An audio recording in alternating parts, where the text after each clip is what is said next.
जो आईपीओ के ऊपर काम करती थी, आईपीओ प्रिंटिंग के ऊपर, उसमें जॉब किया था। और फिर मैंने एचडीएफसी बैंक में जॉब किया था। जो आपने खेती की शुरुआत की है, शुरुआत कैसे हुई? सबसे पहले क्या चीज़ें आपने लगाई और आज जैसे ऐसे ही देखेंगे 4 महीने की वो दिहाड़ी भी नहीं निकल रही है, तो इसीलिए लोग युवा आजकल उसको छोड़ते जा रहे हैं। उसमें हमारे सारे आधे जितना हमने प्लांट्स की प्रिपरेशन करी थी वो प्लांट्स चले गए थे।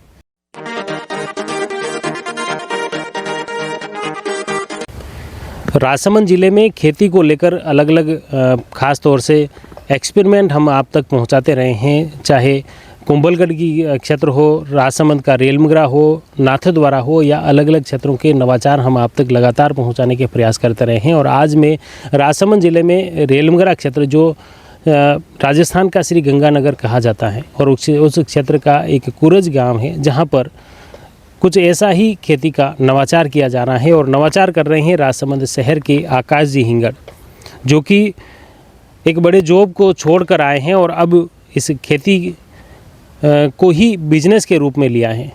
निश्चित तौर पर ये जो वीडियो है आप सब के लिए प्रेरणास्पद होने वाला है। ज़रूर आप पूरा देखें और समझें कि आज निश्चित तौर पर जैसे ग्रामीण क्षेत्र में अक्सर जो किसानों के मुंह से ये सुनने को मिलता है कि खेती आज मुनाफे वाली नहीं रही है, लेकिन इन्होंने कुछ ऐसे प्रयोग किए हैं जिससे देखकर समझकर निश्चित तौर पर आप कहेंगे कि खेती मुनाफे वाली है।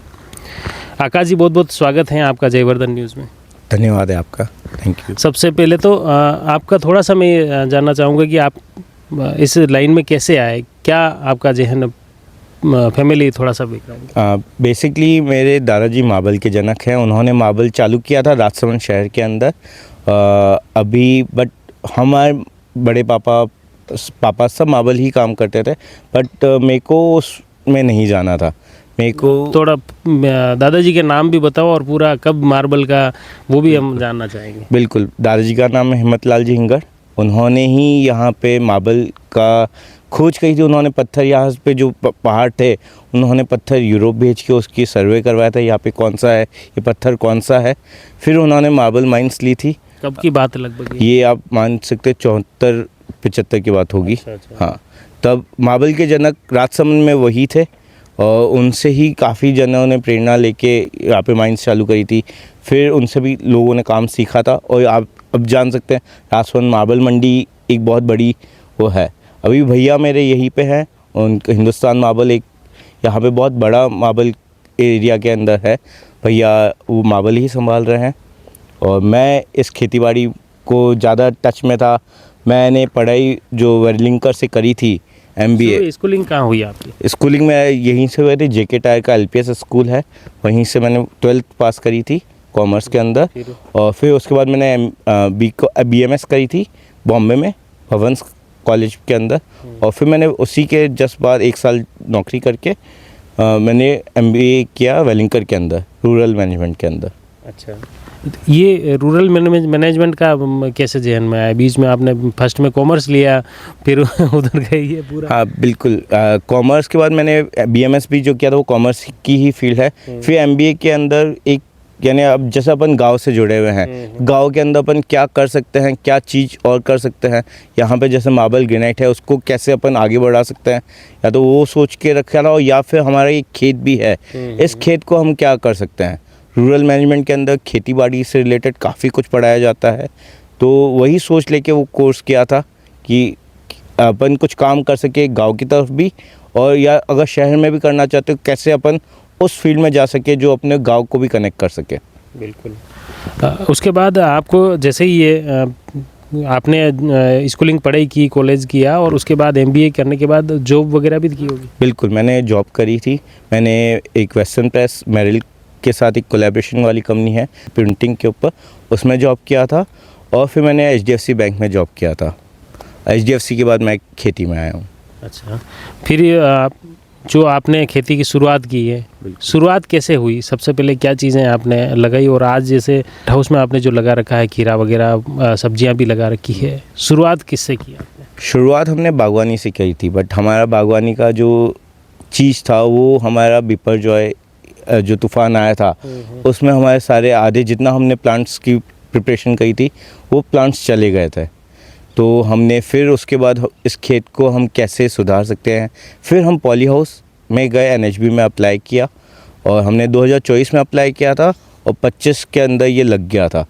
अब 2025 फरवरी के अंदर ये लग चुका था और फिर तब से हमने इसमें आज तक किया है। इसके लिए क्या मतलब गवर्नमेंट की वेबसाइट से आवेदन करना पड़ता है इसके लिए? हाँ क्या? बिल्कुल, इसमें आप पहले जो कंपनी ये करती है उनसे आप बात कर सकते हैं। Directly। हाँ, क्योंकि ये पूरा सब्सिडी दिलाना सब उन्हीं का रोल रहता है इसके अंदर। अब क्या हो, जैसे पौधे लग जाते हैं फिर गवर्नमेंट वाले आते हैं इसके अंदर, वो वेरीफाई करने आते हैं। और अगर आपको खुद को भी लगाना है तो आप खुद भी लगवा सकते हैं। गवर्नमेंट की वेबसाइट है nhb.government.in, उस पर जाके आप अप्लाई कर सकते हैं और किस कंपनी को चूज़ करना है वो आप बाद में भी कर सकते हैं। दोनों ही तरीके हैं। अच्छा, फिर उसके बाद पूरा सेटअप जमाएगी भी वो कंपनी? हाँ पूरा कंप्लीट सेटअप लगेगा? बिल्कुल, वो कंपनी आपको 1 साल तक हैंड होल्ड सपोर्ट देते हैं कि आप काम करना चाहते हो, आपको कैसे बेड बनाना है, कैसे करना है, कि आपको वो पूरा सिखा के जाते हैं। वो पूरा फर्स्ट पौधा वो लगा के जाते हैं अच्छा। ताकि आपको मालूम पड़ सके कैसे लगाना है, आगे कैसे बेड बनाने हैं, कैसे ड्रिप लगानी है। फिर उसके बाद आपको खुद की लेबर आपको ट्रेन करनी पड़ेगी। अच्छा, हाँ, मतलब पूरा आपको एक तरह से खेती करना भी वो सिखाएंगे और सब्सिडी गवर्नमेंट की तरफ से भी वो दिला के फिर उनका काम फिनिश। हाँ, और फिर गारंटी वगैरह भी रहती होगी? गारंटी, हाँ बिल्कुल, इसकी 5 साल की गारंटी होती है। तो 5 साल में अगर कुछ भी होता है, नेट फटती है, पॉलीथीन फटती है, तो वो गवर्नमेंट कंपनी वापस आके इसको रिप्लेस करके जाती है। मुख्य रूप से खीरा, अब आपने खीरा के लिए 3 पॉली हाउस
खीरा कर रहे हैं वैसे ही टमाटर, खरबूजा, उनको भी इसमें लगाएं और बढ़ावा करते रहें और हम नए नए चीज़ें करते जा रहे हैं। हाँ, ये सबसे बड़ी चीज़ आप जो आपके इस मशीन को लेकर, जो ज़मीन की लेवलिंग को लेकर जो बात आई, वो क्या है आप थोड़ा? हाँ बिल्कुल बताता हूँ। एक लेज़र लेवल करके एक मशीन होती है जो आपकी जो खड्डे वाली, हमारे किसानों की बहुत उबड़ खाबड़ ज़मीनें होती हैं, और जेसीबी से करने जाते हैं, बट जेसीबी उससे समान नहीं करती, वहाँ पे भी खड्डे रह जाती है। ये मशीन ऐसी है, अगर कहीं पे ज़्यादा मिट्टी है वो मिट्टी उठा के उस कम जगह वाली पे लेके आ जाती है और आपकी ज़मीन को एकदम समतल कर देती है, जिससे आपका पानी और पेट दोनों बचते हैं। कहीं पे भी पानी भराव की जो समस्या है वो खत्म हो जाएगी। बिल्कुल, इसमें जड़ गलन की समस्या ख़त्म हो जाएगी और आपके पौधे बचे रहेंगे।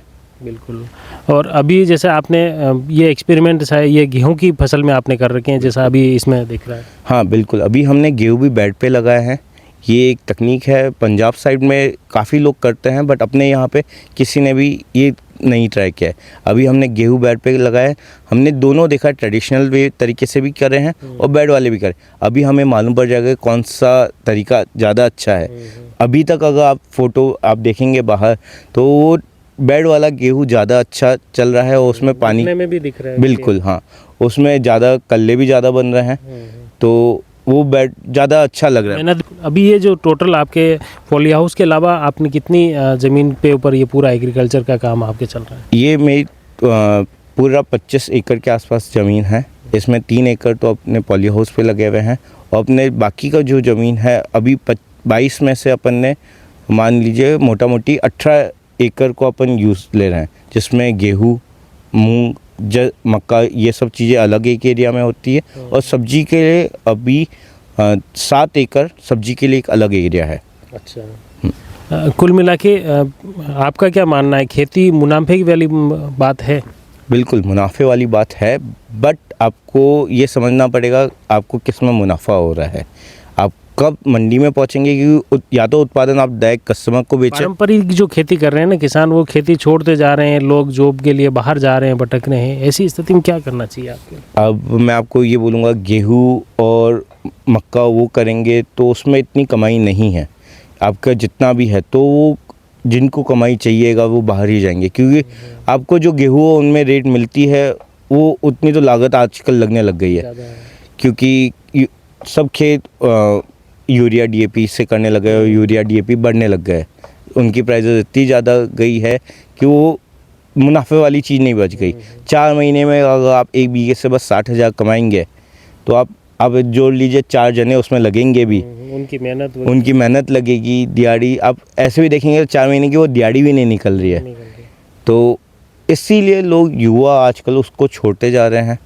या तो आप ये कर सकते हैं कि डायरेक्ट कस्टमर को बेचें, मंडी में नहीं बेचें। हम वो भी कर रहे हैं। हमारी जो ऑर्गेनिक सब्जियां हैं वो हम डायरेक्टली कस्टमर, हमारे घर से काफ़ी लोग जुड़े हुए हैं फैमिलीज़, वो हमारे घर से सब्जियां लेके जाते हैं। कि हमारे कुछ जने ऐसे थे जो एक्सपोर्ट करना चाहते थे ऑर्गेनिक सब्जियां, उनको एक रिक्वायर्ड इतनी सब्जियां चाहिए थी, हम वो पूरा नहीं कर पाए क्योंकि हमारे पास इतनी लागत में वो सब्जियां नहीं थी। इस साल हम वो ट्राई करेंगे कि उनको वो सप्लाई कर पाए। बहुत सारी तरीके आ गए हैं जिनको आपको ढूंढना पड़ेगा।